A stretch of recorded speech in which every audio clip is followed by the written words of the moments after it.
사랑하는 초업제일교회 성도 여러분, 유튜브 시청자, 구독자 성도 여러분 반갑습니다. 김정미 목사입니다. 간밤에도 평안히 잘 주무셨습니까? 오늘은 2025년 11월 22일 토요일 아침입니다.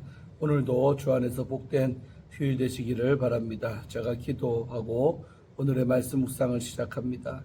하나님 아버지 감사합니다. 간밤에도 지켜주시고 또 이렇게 토요일을 맞이하게 하시니 감사합니다. 선물로 주어진 이 하루도 하나님의 뜻대로 주의 영광을 위해 살아내는 저희들 다 될 수 있도록 도와주시고 또 그리하려고 말씀 묵상하려고 이 아침에 주의 말씀 앞에 섰사오니 말씀 묵상을 통하여 주의 음성을 듣게 하시고 하나님의 귀한 뜻을 깨닫는 저희들 되어서 믿음으로 순종하며 살아가는 저희들의 삶이 되도록 역사하여 주옵소서. 이 시간을 주님께 의탁하옵고 우리를 죄에서 구원하신 예수님 이름으로 간절히 기도하옵나이다. 아멘. 할렐루야. 좋은 아침입니다. 함께 말씀 묵상하실 본문은 여호수아 7장 16절부터 26절까지 말씀입니다. 개역 개정판으로 우리 한 번만 읽도록 하겠습니다. 이에 여호수아가 아침 일찍 일어나서 이스라엘을 그의 지파대로 가까이 나오게 하였더니 유다 지파가 뽑혔고 유다 족속을 가까이 나오게 하였더니 세라 족속이 뽑혔고 세라 족속의 각 남자를 가까이 나오게 하였더니 삽디가 뽑혔고 삽디의 가족 각 남자를 가까이 나오게 하였더니 유다 지파 세라의 증손이요 삽디의 손자요 갈미의 아들인 아간이 뽑혔더라. 그러므로 여호수아가 아간에게 이르되 내 아들아 청하노니 이스라엘의 하나님 여호와께 영광을 돌려 그 앞에 자복하고 네가 행한 일을 내게 알게 하라. 그 일을 내게 숨기지 말라 하니 아간이 여호수아에게 대답하여 이르되 참으로 나는 이스라엘의 하나님 여호와께 범죄하여 이러이러하게 행하였나이다. 내가 노략한 물건 중에 시날산의 아름다운 외투 한 벌과 은 200세겔과 그 무게가 50세겔 되는 금덩이 하나를 보고 탐내어 가졌나이다. 보소서 이제 그 물건들을 내 장막 가운데 땅속에 감추었는데 은은 그 밑에 있나이다 하더라. 이에 여호수아가 사자들을 보내어 그의 장막에 달려가 본즉 물건이 그의 장막 안에 감추어져 있는데 은은 그 밑에 있는지라. 그들이 그것을 장막 가운데서 취하여 여호수아와 이스라엘 모든 자손에게 가지고 오매 그들이 그것을 여호와 앞에 쏟아 놓으니라. 여호수아가 이스라엘 모든 사람과 더불어 세라의 아들 아간을 잡고 그 은과 그 외투와 그 금덩이와 그의 아들들과 그의 딸들과 그의 소들과 그의 나귀들과 그의 양들과 그의 장막과 그에게 속한 모든 것을 이끌고 아골 골짜기로 가서 여호수아가 이르되 네가 어찌하여 우리를 괴롭게 하였느냐. 여호와께서 오늘 너를 괴롭게 하시리라 하니 온 이스라엘이 그를 돌로 치고 물건들도 돌로 치고 불사르고 그 위에 돌무더기를 크게 쌓았더니 오늘까지 있더라. 여호와께서 그의 맹렬한 진노를 그치시니 그러므로 그곳 이름 오늘까지 아골 골짜기라 부르더라. 아멘. 오늘 본문의 말씀 중심으로 먼저 주의할 때 은혜 받으시기를 바랍니다. 자, 오늘 16절, 17절, 18절 석절은 언약을 어긴 자를 색출하다는 내용이 나오고 있죠. 여호수아는 여호와의 명령을 따라 색출 작업을 시작을 합니다. 이미 이들이 범한 죄의 성격은 규정되어 있는 상태로 반론의 여지가 없습니다. 여호와께 바쳐진 물건을 가로챈 것입니다. 여호수아는 다시 한번 일찍 일어나는데 이는 여호수아의 열심과 이 사안의 중대성을 잘 보여줍니다. 유다 지파의 세라 가문이 먼저 뽑히고 그 가문에서 가장들이 뽑혀서 나옵니다. 18절의 전반부는 17절의 후반부와 내용상 중복이 되는데 이는 현재 상황의 심각성을 강조하는 것입니다.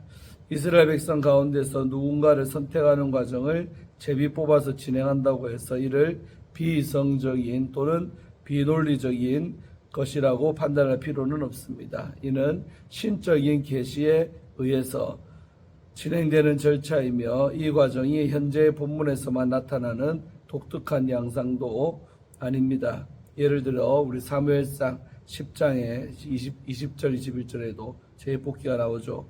이 사건을 묘사하는 방식은 반복적이며 세세합니다. 이는 이 지시사항과 그 수행이 신중하게 이루어졌음을 알려줍니다.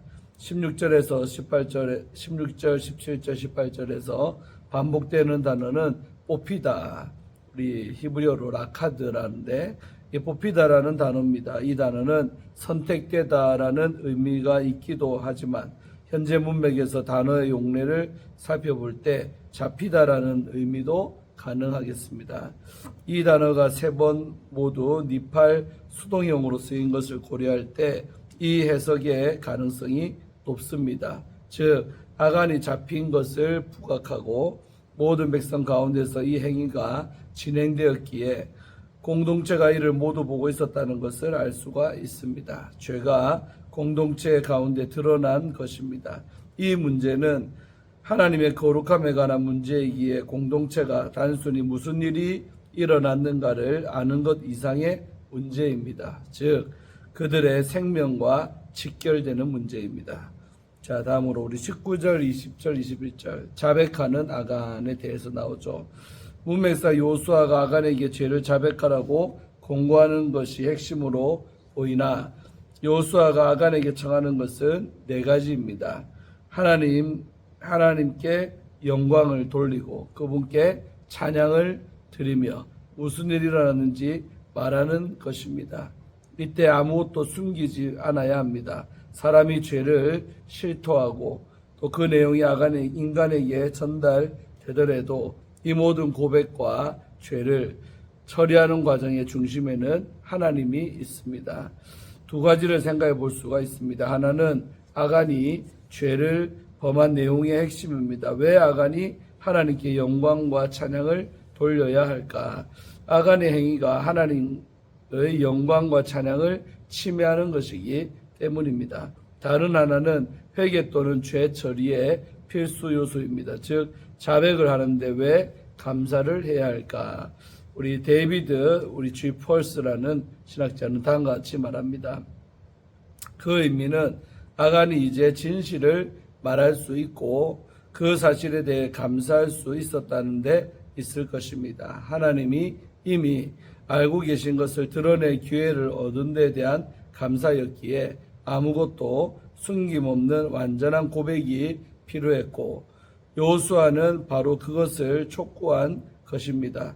죄는 때로 자백조차 불가능하게 만듭니다. 오직 하나님의 은혜만이 자백을 가능케 합니다. 우리 시편 32편 3절에서 5절이죠. 요수아는 아간을 내 아들이라고 부릅니다. 이 부름에 관해 학자의 이해는 미묘하게 다릅니다. 하나는 이 표현이 목회적 마음을 담고 있다고 보는 것입니다. 다른 하나는 상관이 아랫사람을 부를 때 쓰는 관용적인 표현으로 보는 경우이죠. 요수아의 표현이 아간은 아직 모르지만 아간이 받을 처벌을 안타까워하는 마음을 담고 있다고 가정해 볼 수가 있습니다. 아간은 자신의 범죄를 자복합니다. 이 자복은 회개에 관한 2가지 관찰점을 줍니다. 먼저 아간은 자신의 범죄가 하나님을 대적한 범죄였음을 분명하게 자각합니다. 20절이죠. 비오스트라는 아간의 고백이 이스라엘 신앙의 특징을 보여주는 하나의 예라고 설명을 합니다. 예를 들어 이집트의 경우는 죄를 신적 반역보다는 우주적 질서에서의 이탈로 봅니다. 아간은 범죄의 내용을 자세히 말하지요. 21절 그는 아름다운 외투 한 벌, 은 200세겔, 금 50세겔 분량을 훔쳤습니다. 이 품목들은 당시 사람들의 생활에서 쉽게 관찰되는 품목입니다. 은은 약 560g, 또 금은 약 2.7kg였기 때문에 숨기는 것이 어렵지 않았을 것입니다. 우리 22절부터 26절의 내용은 반역을 처리하는 이스라엘 백성에 대해서 나오죠. 아간의 말을 따라가 보니 실제로 그가 숨긴 물건들이 발견되었습니다. 본문은 사람들이 회수한 이 물건들을 여호와 앞에서 쏟아 놓았다라고 기록을 합니다. 이 물건의 주인이 누구인지 다시 한번 밝힌 것이죠. 아간의 집안은 이스라엘 전통에서 끊어집니다. 이들은 아골 골짜기로 가서 투석형으로 죽음을 맞이합니다. 이 지명의 의미는 고통이며 아간이 이스라엘의 고통을 가져왔기에 붙은 것입니다. 이 장소의 지리적 위치에 관해서는 확정된 것이 없습니다. 25절에 요수아의 질문은 수사의 문문으로 그가 궁금해서 묻는 것이 아닙니다. 질문의 형태를 빌린 확정적인 선언입니다. 아간이 죽임당하는 장면은 무자비하게 보일 수가 있죠. 백성이 모두 돌을 쳐서 그를 죽이기 때문입니다. 따라서 본문의 의도를 세심히 살펴야 합니다. 첫째로 우리 아간은 가난한 이가 아니었습니다. 그는 소, 나귀, 양을 소유한 사람이었습니다. 24절이죠. 본문은 재물에 대한 아간의 탐심을 분명하게 언급하는 것입니다. 둘째로 아간의 죄는 공동체의 생명을 위협하는 수준이기에 공동체 전체의 관심사항이 되는 것은 당연합니다. 셋째로 죄는 공동체에서 완전히 도려내야 합니다. 아간의 처벌이 잔혹하게 보여도 제의적 또 영적 차원에서는 필요한 것입니다. 넷째로 이스라엘 공동체는 이 사건에 이름을 붙여 기억하며 후대도 이를 기억합니다. 언약을 재차 위반하지 않는 것이 중요한 것입니다. 언약의 위반, 죄는 심판을 불러오기 때문입니다. 또 아간의 죽음으로 여호와의 진노가 멈췄다라는 사실이 중요합니다. 죄를 제감으로써 하나님의 진노를 멈출 수가 있는 것입니다. 이상으로 오늘 주예는 마치고요. 오늘 숨겨진 죄를 따르는 심판이라는 주제를 갖고 말씀 묵상할 때 은혜 받으시기를 바랍니다. 오늘 본문은 이스라엘 가운데 감춰진 죄가 드러나고 그로 인한 하나님의 심판이 임하는 사건을 전하고 있습니다. 공동체 안에서 거룩함과 정결은 매우 중요합니다. 하나님은 죄를 드러내심으로써 당신의 공의와 자비, 회복을 향한 부르심을 알려주십니다. 오늘 말씀을 통해 우리는 죄에 관한 몇 가지 교훈을 발견할 수가 있습니다. 첫째로 죄는 하나님 앞에 반드시 드러납니다. 하나님은 이스라엘을 지파, 또 가족, 족속, 개인으로 좁혀가며 아간을 드러내십니다. 이 과정은 단순한 추적이 아닌 하나님의 전지하심과 긍휼하심을 보여주는 장면입니다. 하나님은 아간의 범한 죄를 아심에도 바로 드러내지 않으시고 순차적으로 찾으심으로 아간이 돌이킬 수 있는 기회를 주셨습니다. 아간이 탐한 물건은 가치의 크고 작음을 떠나 하나님과의 언약을 깨트리는 올무였고 또 공동체를 무너뜨릴 만큼 무거운 것이었습니다. 본문은 사람이 일시적으로 죄를 숨길 수 있을지라도 하나님 앞에서는 반드시 드러나며 공동체에 영향을 미친다는 사실을 가르쳐 줍니다. 사랑하는 성도 여러분, 이처럼 감추어진 죄, 미루어진 회개는 결국 우리를 무너뜨리고 하나님과의 관계를 단절시킵니다. 또 개인의 죄로 인해 공동체의 영적 분위기가 침체되기도 합니다. 모든 것을 아시는 하나님, 그럼에도 긍휼의 마음으로 기다리시는 하나님께 나와 용서의 은혜를 구하시기를 바랍니다. 둘째로 회개는 하나님의 영광을 드러냅니다. 19절에서 여호수아는 아간에게 내 아들아 청하노니 이스라엘의 하나님 여호와께 영광을 돌려 그 앞에 자복하고라고 말합니다. 아간을 향한 여호수아의 말에는 책망이나 질책, 미움이 아닌 안타까움과 배려의 마음이 담겨 있습니다. 또한 용서를 구하여 죄에서 돌이키는 것이 하나님의 영광을 드러내는 길임을 가르쳐 줍니다.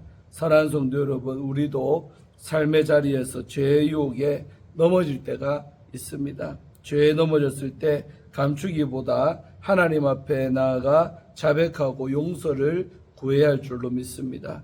죄의 고백은 수치가 아닌 바로 회복을 위한 첫걸음이며 하나님과의 관계를 회복시키는 통로입니다.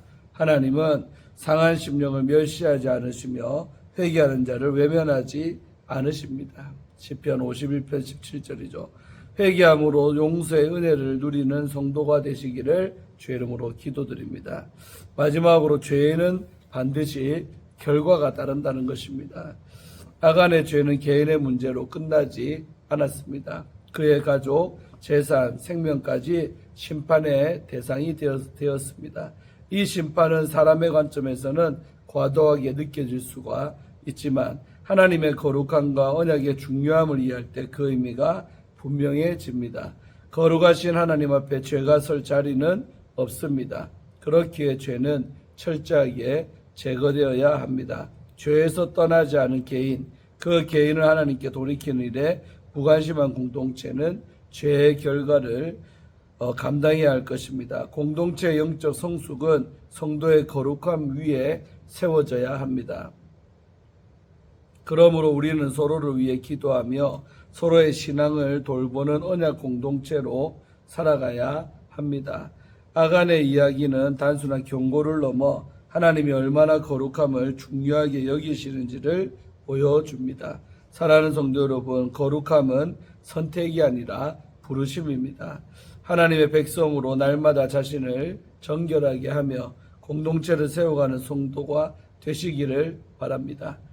사랑하는 초업제 위의 성도 여러분, 오늘 말씀은 죄가 어떠한 결과를 가져오는지 잘 가르쳐주고 있습니다. 죄의 종말은 사망입니다. 하지만 하나님은 죄인이 회개하고 돌이킬 수 있는 은혜를 주셨습니다. 하나님은 거룩하시고 죄를 미워하십니다. 그러나 회개하는 자에게는 자비를 베푸십니다. 하나님과 공동체에게 감춘 죄가 있다면 회개함으로 하나님께 나아오시기를 바랍니다. 하나님은 우리를 거룩한 백성으로 부르셨습니다. 그 부르심에는 책임과 은혜가 함께합니다. 부르심에 순종하는 성도의 삶으로 세상에 하나님의 선하심이 선포되기를 간절히 소망합니다. 아멘. 이상으로 오늘 큐티를 마칩니다. 참 안타까운 오늘 이야기죠. 아간이 결국 자백했지만 결국 심판받아 온 그 가문이 다 죽고 마는 안타까운 제 결말이 그렇다는 것을 얘기하는 것입니다. 우리도 항상 하나님 앞에 죄를 짓지 아니하려고 노력하고 또 지었으나 빨리빨리 회개해서 이 죄로부터 오염되는 것을 막아야겠다. 또 그것이 우리 공동체에 영향을 주지 않도록 또 최소화되도록 그렇게 하겠다는 교훈을 줍니다. 그런 은혜가 우리에게 모두 있기를 주의 이름으로 축원드리면서 기도하고 마칩니다. 아버지 하나님 감사합니다. 오늘 아간이 죄를 지음으로 결국 이렇게 심판받아 죽는 안타까운 본문의 이야기였지만 또 이 속에 우리를 향한 무서운 하나님의 경고가 있다고 믿습니다. 정말 죄를 멀리하고 죄와 싸우되 피 흘리기까지 싸우지 아니하는 우리의 연약함을 고백하오니 정말 피 흘리기까지 죄와 싸울 수 있는 그런 저희들 되게 하시고 거룩함을 유지하려고 몸부림을 치고 노력하는 저희들 다 될 수 있도록 축복하여 주셔서 거룩함이 능력이요 거룩함이 생명인 것을 더 깊이 깨닫는 오늘 이 시간 되게 하여 주옵소서. 감사드리고 거룩하고 복된 한날 또 거룩하고 복된 남은 우리의 모든 일생이 되도록 축복하여 주시옵소서. 주께 모든 것을 의탁하옵고 예수님 이름으로 간절히 기도하옵나이다. 아멘. 할렐루야. 오늘도 좋은 토요일 되시고 내일 주일날 뵙겠습니다. 샬롬.